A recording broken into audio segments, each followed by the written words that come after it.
আজকে water the essence of life টা শুরু করব। এটা হচ্ছে ইভিএস এর ইউনিট 1 এর প্রথম chapter, water the essence of life. জলই জীবন, জীবনের মূল হচ্ছে জল। জল ছাড়া জীব বাঁচে না। ইটস রেইনিং, এটা এখন বৃষ্টি হচ্ছে। আফরিন রাস্ট, আফরিন একটা বাচ্চা, সে দৌড়ে গেল। রাস্ট মানে দৌড়ে যাওয়া। টু দ্য উইন্ডো, উইন্ডো মানে জানলার কাছে।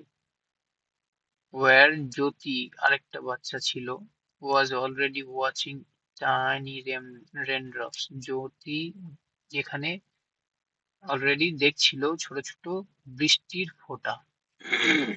Slide down the glass, glass বেয়ে বেয়ে পড়ছে। গ্লাস মানে ওই জানলার কাঁচ, গ্লাস মানে কাঁচ। জানলার যে কাঁচ আছে, কাঁচের জানলা ছিল, গ্লাসের থেকে ফোঁটা ফোঁটা জল বয়ে স্লাইড করছে, বয়ে বয়ে পড়ছে, বেয়ে বেয়ে। তো যাই হোক, where do you think all this water comes from? তোমার কি মনে হচ্ছে এই জলগুলো কোথা থেকে আসছে? where do you think, তোমার কোথা থেকে আসছে তুমি মনে করো? all this water, এই জলগুলো comes from, and where does it go, এবং কোথায় যাচ্ছে, এটা কোথায় যাচ্ছে? ask আফরিন, আফরিন জিজ্ঞাসা করলো। come, let us follow the journey of water, চলো আমরা যাই ওয়াটার, জলের জার্নিটাকে দেখি। But first let us see how much water there is. প্রথমে, কিন্তু প্রথমে আমরা আগে এটা দেখি কতখানি জল সেখানে আছে। অন আর্থ, পৃথিবীতে কতখানি জল আছে সেটা আগে দেখে নিই। Although, যদিও, most of the earth's surface is covered, বেশিরভাগই পৃথিবীর সারফেস মানে ওপরের অংশটা, পৃথিবীর ওপরের অংশটা কভার্ড মানে ঢাকা আছে কি দিয়ে? উইথ ওয়াটার, জল দিয়ে। জল দিয়ে পৃথিবীর বেশিরভাগটাই ঢাকা আছে। আমরা কথায় কথায় বলি পৃথিবীর 3 ভাগের জল, 1 ভাগ স্থল। তা 3 ভাগ যদি জল হয় তাহলে জল তো অনেক আছে। The majority of its salty, বেশিরভাগটাই এটা কি হবে? সল্টি। সল্টি মানে নোনা। তো জল অনেক আছে কিন্তু বেশিরভাগটাই জল নোনা। লিভিং লেস, বাকিটুকু যেটুকু থেকে যাচ্ছে সেটুকু কি থাকছে?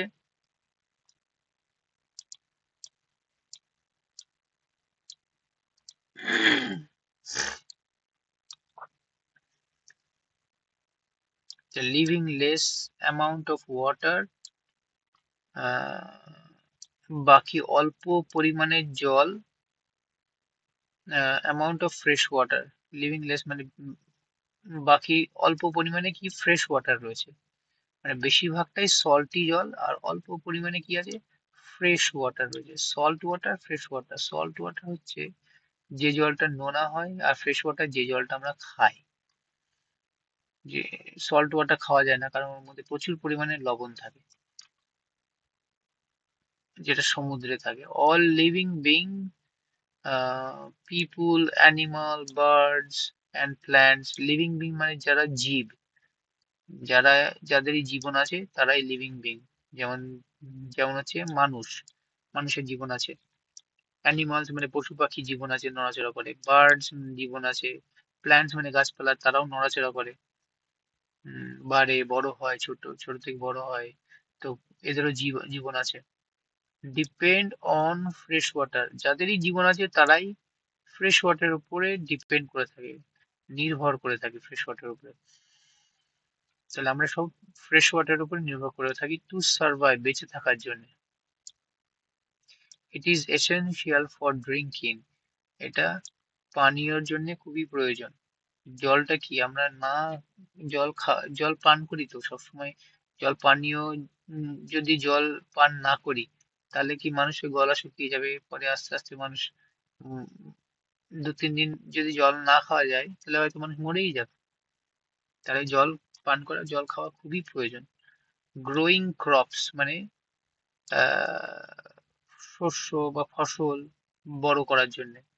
ক্রপস মানে শস্য বা ফসল। গাছপালা লাগালে বড় করার জন্য আমাদের জল দিতে হয়, তো জল না দিলে গাছপালা বড় হবে না। এই ধান চাল এইসব জায়গায় এইসব সব চাষ করে যে চাষিরা, সবকিছু জলের উপরে চাষ করে, জল না হলে তো এগুলো চাষই হবে না। And carrying out daily activity, এবং প্রতিদিনের কাজকর্ম, ক্যারিং আউট মানে চালিয়ে যাওয়া, প্রতিদিনের কাজকর্ম চালিয়ে যেতে কি হয়, আমাদের জলের প্রয়োজন হয়। ডেইলি অ্যাক্টিভিটি মানে প্রতিদিনের কাজকর্ম। মেনি প্ল্যান্টস, বেশি, অনেক প্ল্যান্ট, অনেক গাছপালা, অ্যান্ড অ্যানিমালস, এবং পশু পাখি also live in the fresh water, পরিষ্কার জলের মধ্যে থাকে, বসবাস করে। আছে না, নদীতে দেখবে, পুকুরে দেখবে প্রচুর, নদী পুকুরে আমাদের কি পরিষ্কার জল, তো পরিষ্কার জলে বা খাওয়ার জল, সেই জলে প্রচুর পশু পাখি সেই জলের উপরে নির্ভর করে থাকে। সেই জলের মধ্যে অনেক মাছ, কীট পতঙ্গ, হুম অনেক ধরনের জীব থাকে, ওর মধ্যে বসবাস করে, গাছপালা। Without water life would not be possible, জল বাদে, উইদাউট মানে বাদে, জল বাদে জীবন উড নট বি, হতো না, পসিবল মানে সম্ভব। নাও ইমাজিন, এখন চিন্তা করো, if all the water on earth war in this glass, পৃথিবীতে যত জল আছে সব ধরে নাও এই গ্লাসটার মধ্যে আছে। যে 3 ভাগ বলি জল, 3 ভাগের যদি 3 ভাগ জল যদি এই গ্লাসের মধ্যে ভরা হয়, তাহলে সেই অনুপাতে ফ্রেশ ওয়াটার কতখানি হবে? uh, if all the water in this glass, then the fresh water would only be much as in the teaspoon, তাহলে ফ্রেশ ওয়াটারটা কি হতো, would be হতো only as much as, uh, as much as in a teaspoon, এই টিস্পুনে যেটুকু আছে সেটুকু হতো। যদি সল্ট ওয়াটার এতগুলো হয়, তাহলে ফ্রেশ ওয়াটার তার অনুপাতে এইটুকুই হবে। পৃথিবীতে সল্ট ওয়াটার অনেক আছে, তো অনেক সল্ট ওয়াটার যদি এইটুকু হয়, তাহলে সেই অনুপাতে ফ্রেশ ওয়াটারটা এইটুকু হয়ে যাবে। তার মানে তার মানে সল্ট ওয়াটারের অনুপাতে ফ্রেশ ওয়াটার খুবই কম আমরা দেখতে পাচ্ছি। যদি 1 গ্লাস সল্ট ওয়াটার থাকে পৃথিবীতে, তাহলে 1 চামচ ফ্রেশ ওয়াটার আছে। তাহলে ফ্রেশ ওয়াটার তো আমাদের খাওয়ার জল, তাহলে এটাকে যদি না বাঁচিয়ে রাখি, এই জলটা যদি শেষ হয়ে যায়, নষ্ট করে ফেলি আমরা, নোংরা করে ফেলি, তাহলে তো এই জলটা একদিন আর পাবো না আমরা, তখন মানুষ আর বাঁচতে পারবে না, মানুষ মরে যাবে। তাই জন্য আহ, জলটাকে আমাদের কনসার্ভ করতে, বাঁচাতে হবে, বাঁচিয়ে রাখতে হবে, যাতে ভবিষ্যতে জলটা অনেক বছর ধরে আমরা ইউজ করতে পারি, ব্যবহার করতে পারি। এখানে কি ডিসকাশন হচ্ছে, এরপরে ডিসকাস কি হচ্ছে, do you think we can drink the water present in the ocean, তোমার কি মনে হয় যে জলটা ওশানে মানে সমুদ্রে রয়েছে, সেই জলটা আমরা পান করতে পারি? না, পারি না, কারণ তার মধ্যে প্রচুর পরিমাণে লবণ থাকে। What can ocean water be used for, তাহলে সমুদ্রের জলটা কি কাজে কাজে লাগতে পারে, সেটা এখানে দেখবো, একটা কাজ এখানে লাগাচ্ছে এরা। এটা কি করছে, সমুদ্রের জল থেকে সমুদ্রের জলটাকে ভেতরে নিয়ে আসছে, নিয়ে এসে মাটিতে এরকম ভাবে একটা খাল কেটে দিয়ে জলটাকে ভেতরে ঢুকাচ্ছে, ঢুকিয়ে নিয়ে এসে সেই জলটাকে বাঁধ দিয়ে এখানে আটকে আটকে রেখে, সেই জল থেকে জলটা শুকিয়ে যখন বাষ্প হয়ে যাচ্ছে, তখন লবণটা পড়ে থাকছে, পড়ে থাকলে এখানে লবণ তৈরি হয়ে যাচ্ছে, ওই জলের লবণটা থেকে যাচ্ছে, আর জলটা শুকিয়ে সূর্যের আলোতে জলটা শুকিয়ে জলটা আকাশেও চলে যাচ্ছে, তো সেভাবে এখানে লবণ পাচ্ছে এরা।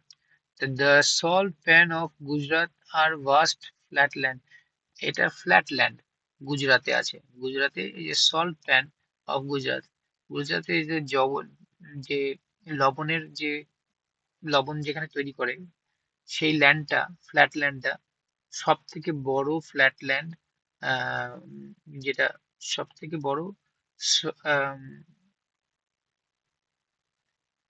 সল না, এটা অনেক বড় ফ্ল্যাটল্যান্ড, যেখানে ফ্ল্যাটল্যান্ড মানে সমতল এলাকা, যেখানে জলটা, সমুদ্রের জলটাকে ওরা টেনে এদিকে নিয়ে আসে, নিয়ে এসে where sea water is dried, সমুদ্রের জলটাকে শুকানো হয়, নিয়ে এসে শুকিয়ে ফেলে জলটা শুকিয়ে গেলে কি হয়, লবণটা পড়ে থাকে।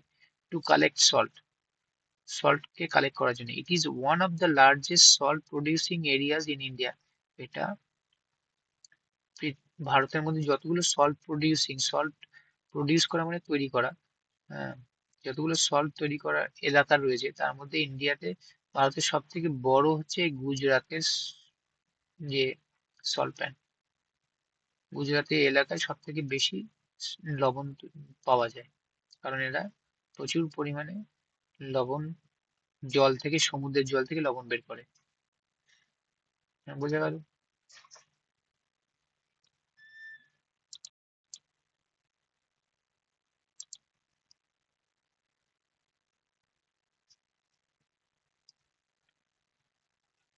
তাহলে এইবার এরপরে কি আছে, অ্যাক্টিভিটি ওয়ান এখানে কি বলছে, where can we find fresh water,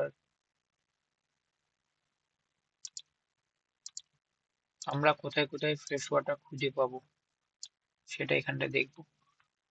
তো ফ্রেশ ওয়াটার কোথায় কোথায় পাওয়া যাবে, identify the different fresh water sources from the image মানে পিকচার, এই ছবি থেকে ফ্রেশ ওয়াটার কোথায় কোথায় পাওয়া যাবে সেটা খুঁজে বের করতে হবে, আইডেন্টিফাই করতে হবে। Given below and right their names, এবং তাদের নাম লিখতে হবে নিচে, নিচে সব নাম লিখতে বলেছে। তো এটা কি দিয়েছে প্রথমে, এখানে কি লেখা আছে,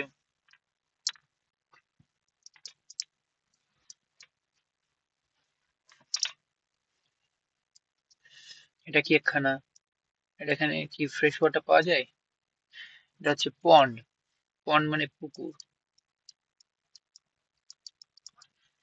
পন্ড মানে পুকুর, এখানে ফ্রেশ ওয়াটার পাওয়া যায়। এটা কি ওশান, এটা কি মনে হচ্ছে, এটা একটা ওশান, সমুদ্র। তো এখানে কি ফ্রেশ ওয়াটার পাওয়া যায়, না, এটা নোনা জল। এটা কি গ্লেশিয়ার,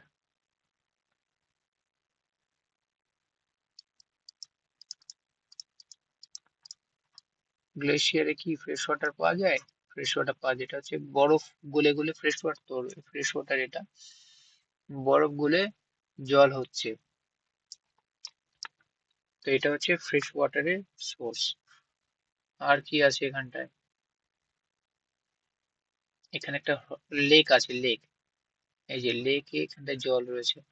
তো লেক, LAKE, লেক, এখানে কি এটা একটা ফ্রেশ ওয়াটারের সোর্স, এখানে ফ্রেশ ওয়াটার পাওয়া যায়। এটা কি গ্রাউন্ড ওয়াটার, এটা মাটির নিচে যে জল থাকে সেটা হচ্ছে গ্রাউন্ড ওয়াটার।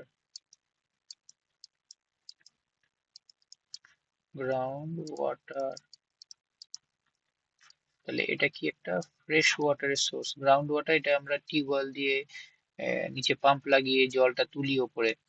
তো এটা একটা ফ্রেশ ওয়াটার, এই জলটা আমরা খাই তো, পরিষ্কার জল।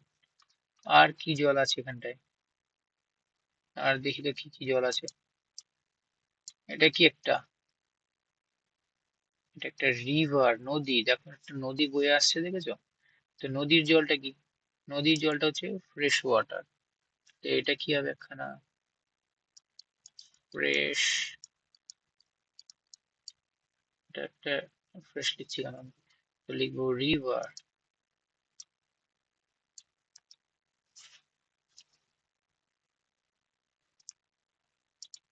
তাহলে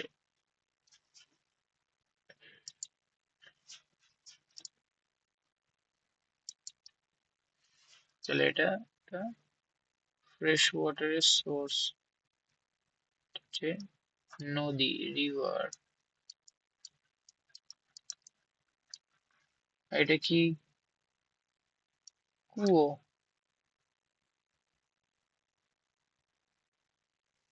কুয়োটা কি ফ্রেশ ওয়াটারের সোর্স, কুয়োকে ইংরেজি কি বলে, ওয়েল। এটা কি, এটা হচ্ছে মেঘ, ক্লাউড, মেঘ থেকে কি হচ্ছে, বৃষ্টি হচ্ছে, মেঘ থেকে বৃষ্টির জল, rain water.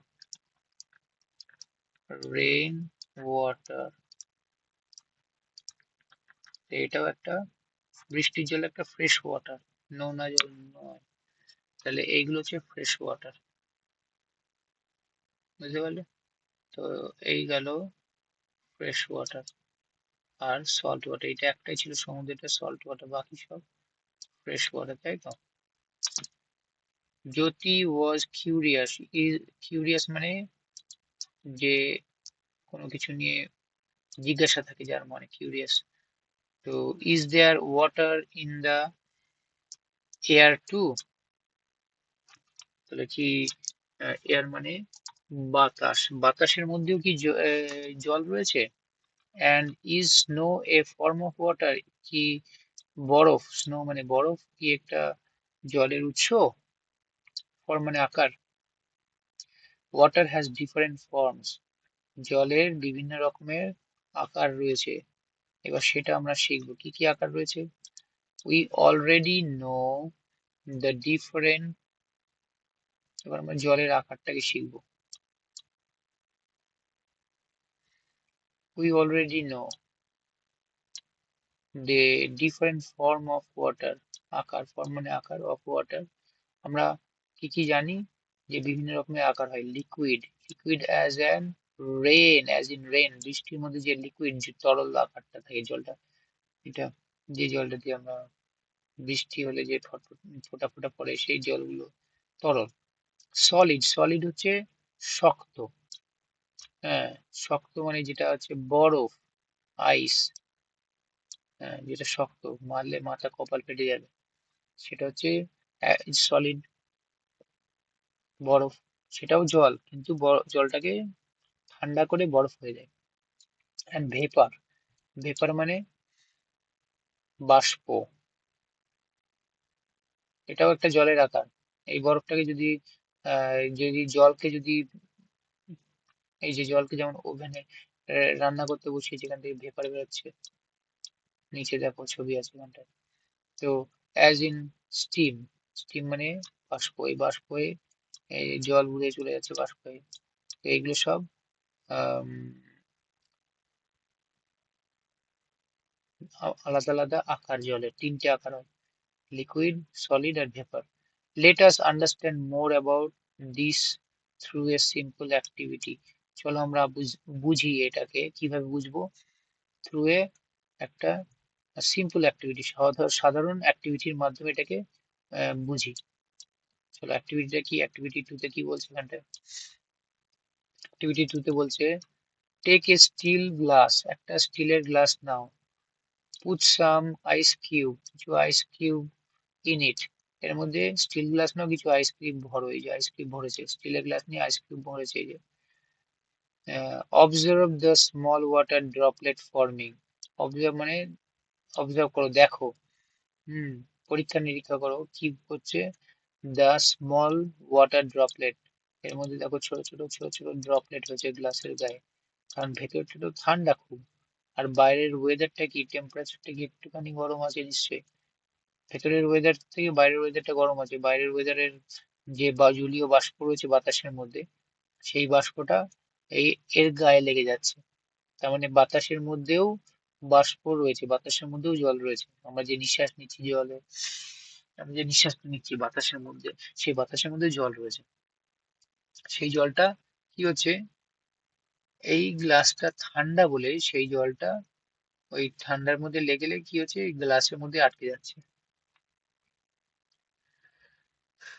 Small water droplet forming on the glass, এই গ্লাসের মধ্যে তৈরি হচ্ছে, সেই যাই হোক। Where do this water droplet comes from, এই জলের ফোঁটাগুলো আসছে কোথা থেকে? এই যে বললাম বাতাসের মধ্যে যে জলীয় বাষ্পটা রয়েছে, সেই বাষ্পটা ওর মধ্যে লেগে যাচ্ছে।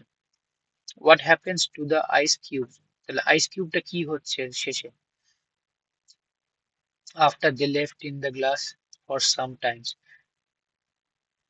আইস কিউবটা যদি কিছুক্ষণ, সামটাইমস মানে কিছুক্ষণ ধরে গ্লাসের মধ্যে রেখে দেওয়া যায়, লেফট মানে রেখে দেওয়া, গ্লাসের মধ্যে কিছুক্ষণ ধরে রেখে দেওয়া যায়, আইস কিউবটা কি হবে? বাইরের যে টেম্পারেচার তো গরম আছে, তার জন্য সেই গরম টেম্পারেচারটা আইস কিউবটাকে আস্তে আস্তে করে গলিয়ে দেবে। হুম, আইস কিউবটাকে গলিয়ে দিলে কি হবে, এইরকম হয়ে যাবে জলটা, তরল হয়ে যাবে আগের মতো, বরফ থেকে তরল হয়ে গেল। If we heat water, what mm, will happen to it? If মানে যদি আমরা হিট করি, হিট মানে গরম করা, জলটাকে গরম করি, what will happen কি হবে to it এটার কি হবে? এই জলটাকে নিয়ে এসে যদি আমরা একটা বাটির মধ্যে ঢেলে দিয়ে গরম করি, এই উনুনের মধ্যে দিয়ে গরম করি, তাহলে কি হবে? এই যে স্টিম হয়ে উড়ে যাচ্ছে, বাষ্প হয়ে উড়ে যাচ্ছে আকাশে, বাষ্প হয়ে কিছুটা এই বাতাসের মধ্যে মিশে যাচ্ছে, জলীয় বাষ্প হয়ে যাচ্ছে, কিছুটা আকাশে উড়ে যাবে ধুঁয়ো হয়ে, হ্যাঁ, বাষ্প হয়ে আকাশে কিছুটা উড়ে যাচ্ছে, কিছুটা বাতাসের মধ্যে মিশে থাকছে। ইন দ্য অ্যাবোভ অ্যাক্টিভিটি, ওপরের অ্যাক্টিভিটিতে কি শিখলাম? What form of water do you see? কি কি আকার, জলের কি কি আকার তুমি দেখলে?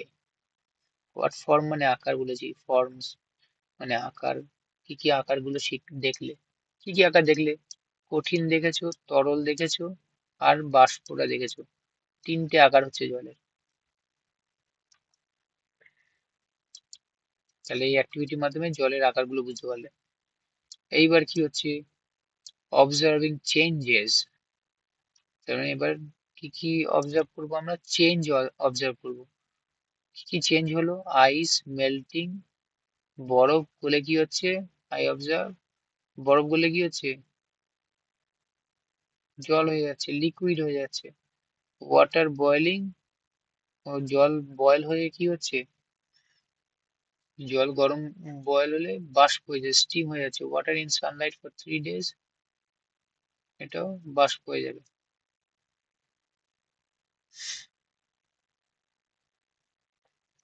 থ্রু দিস এক্সপেরিমেন্ট, এই এক্সপেরিমেন্টের মাধ্যমে, এক্সপেরিমেন্ট মানে যে তোমরা যে এক্সপেরিমেন্টটা করেছো, যে আহ, পরীক্ষা নিরীক্ষা করেছো, তার মাধ্যমে কি হলো?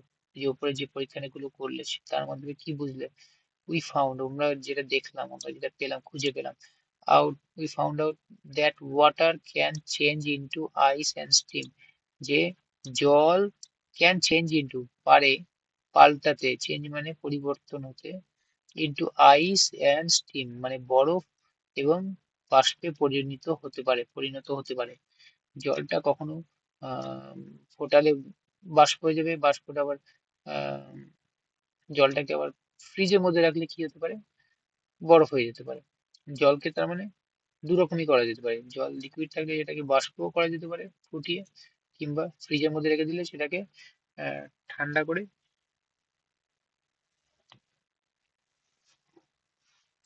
সেটাকে বরফও করা যেতে পারে।